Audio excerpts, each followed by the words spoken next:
কি দেখে ভোট দেওয়া উচিত, কি দেখে ভোট দিবেন না? আমাদের দেশে মানুষ তো লোককে দেখে ভোট দেয়, তাই না?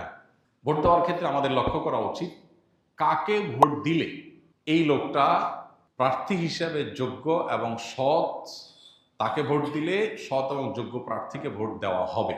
এটা আপনার বিবেককে আপনি জিজ্ঞাসা করবেন।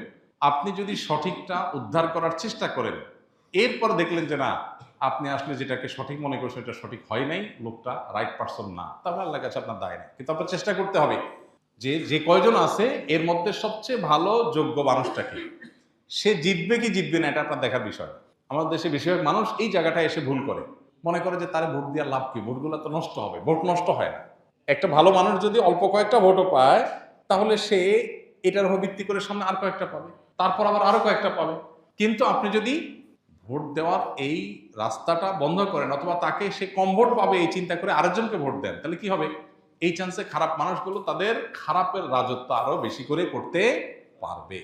কেউ জিতুক সেটা আপনি চাইতে পারেন, কিন্তু জিতানো আপনার দায়িত্ব না। আল্লাহর কাছে দায়িত্ব হলো, আপনার কাছে মতামত চাওয়া হয়েছে, আপনি মত দেওয়ার সময় সবচেয়ে ভালো উপযুক্ত ব্যক্তির পক্ষে মত আপনি দিবেন, বাস। এটা হলো আপনার কাজ।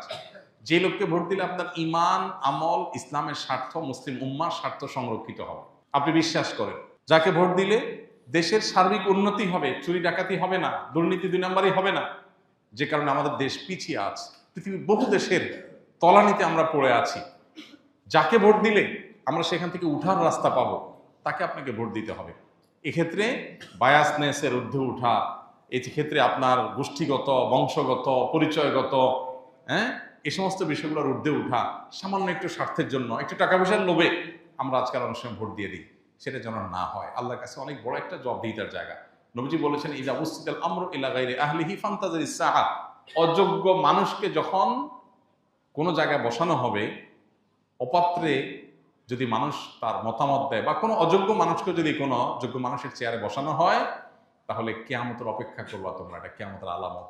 এই আলামত এখন চলে আসছে না, আসছে না? অতএব আমাদেরকে এখানে দায়িত্বশীলতার পরিচয় দিতে হবে। আল্লাহ বলেছেন, ইন্নাল্লাহা ইয়ামুরুকুম আন তুআদ্দুল আমানাতি ইলা আহলিহা। আল্লাহ তাআলা তোমাদের নির্দেশ করেছেন আমানত যথাস্থানে পৌঁছাও, অপাত্রে যেন আমানত না যায়। আল মুস্তাশারু মু'তামান। একজন মানুষ তার মতামত চাওয়া হলে, পরামর্শ চাওয়া হলে, তখন সে আমানতদার হয়ে যায়, তার কাছে এটা আমানত হয়ে যায়। অনেক বড় একটা ব্যাপার। আমানতের খেয়ানত করলে এর ভয়াবহতা অনেক বেশি, এবং যত অপকর্মের দায় আপনাকে নিতে হবে, বিশেষ করে এই সুযোগ পেয়ে যত অপকর্ম সে করেছে, যদি আপনার ধারণা থাকে যে সে এই টাইপের কাজ করতে পারে, তাহলে সৎ মানুষ, নেককার মানুষ, দিন, উম্মাহ, ইসলাম এবং দেশের সার্বিক কল্যাণ বিবেচনা আপনাকে করতেই হবে। আমি যাকে ভোট দেবো সে জিতুক কি না জিতুক সেটা আমার বিষয় না, সে জিতবে কি জিতবে না এটা আমার বিষয় না। আমার দায়িত্ব আমার সিদ্ধান্তটা সঠিক জায়গায় দেওয়া, বাকি আল্লাহটা আল্লাহ দেখবে। আল্লাহ যদি তারে সুযোগ না দেন, সেটা আমাদের অযোগ্যতার কারণে আল্লাহ দেন না, কিন্তু আমার দায়িত্ব আমি সঠিকভাবে পালন করতে হবে। আল্লাহ আমাদেরকে তৌফিক দান করুন।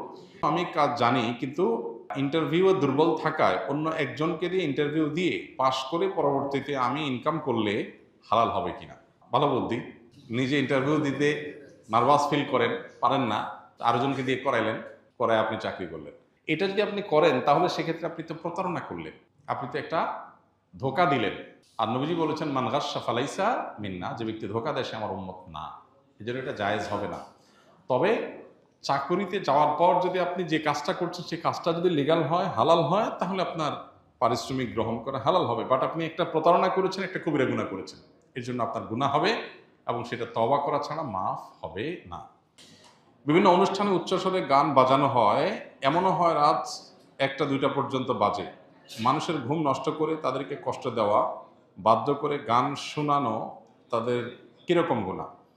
আর কোনো আশেপাশের মানুষ বাসায় বসে গানকে এনজয় করা, আয়োজনকে পজিটিভলি নিলে তার গুনাহ হবে কিনা?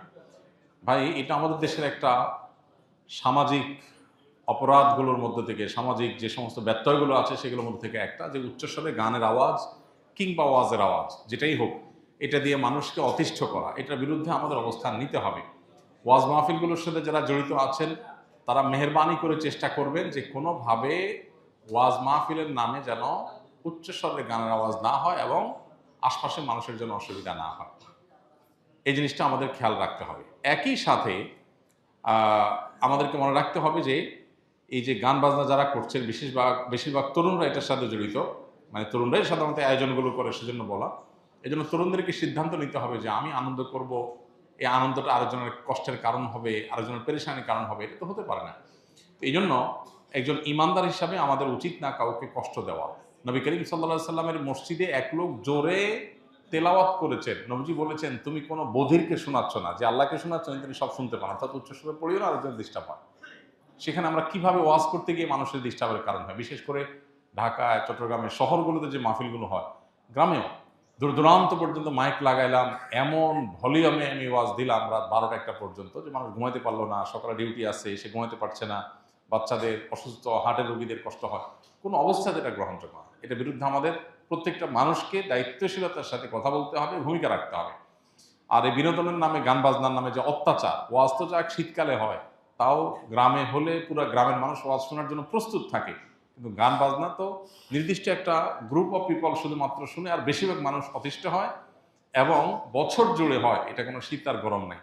তো এই জন্য এই জুলুমটার বিরুদ্ধে আমাদের কথা বলা উচিত। শব্দ সন্ত্রাস বা শব্দ দিয়ে মানুষকে অতিষ্ঠ করা, এটা কোনো সভ্য সমাজে গ্রহণযোগ্য না, মুসলমান হিসাবে তো মোটেই না।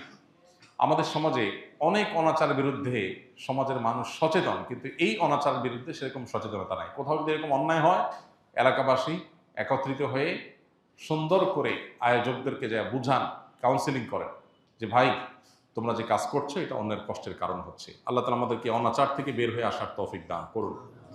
কিভাবে একটা মানুষের আনন্দ হয়, একজন লিখেছেন যে একজন বাসা থেকে এনজয় করছেন। হ্যাঁ, আপনি এনজয় করছেন কিভাবে? আপনি জানেন এই আওয়াজটা একটা মানুষের বুকে ধড়পড়ের কারণ, একটা হার্টের রোগী ছটফট করছে, এটা মনে উঠলে তো আপনার সব আনন্দ মাটি হয়ে যাওয়ার কথা।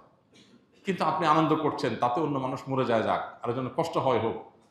যে ব্যক্তি হারাম হিসাবে গান শোনা থেকে বেঁচে থাকতে চায়, যে ইমানদার এটা থেকে নিজেকে রক্ষা করতে চায়, তার জন্য গানের আওয়াজ হাতুড়ি দিয়ে আঘাতের মতো, সেটা শুনতে চায় না, আপনি জোর করে তাকে শোনাচ্ছেন।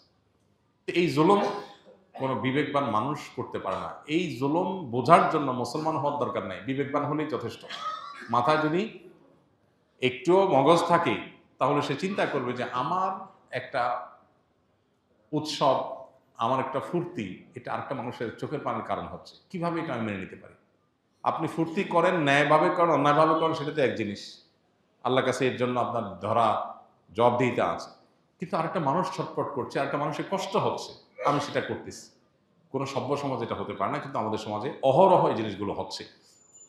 বিবাহ বিনোদনকে কেন্দ্র করে, আকিকা অনুষ্ঠানকে কেন্দ্র করে, 31st নাইটকে কেন্দ্র করে, বিভিন্ন বিষয়কে কেন্দ্র করে দেখা যায় এই হাই ভলিউমে গান শোনার কালচার আমাদের দেশে আছে।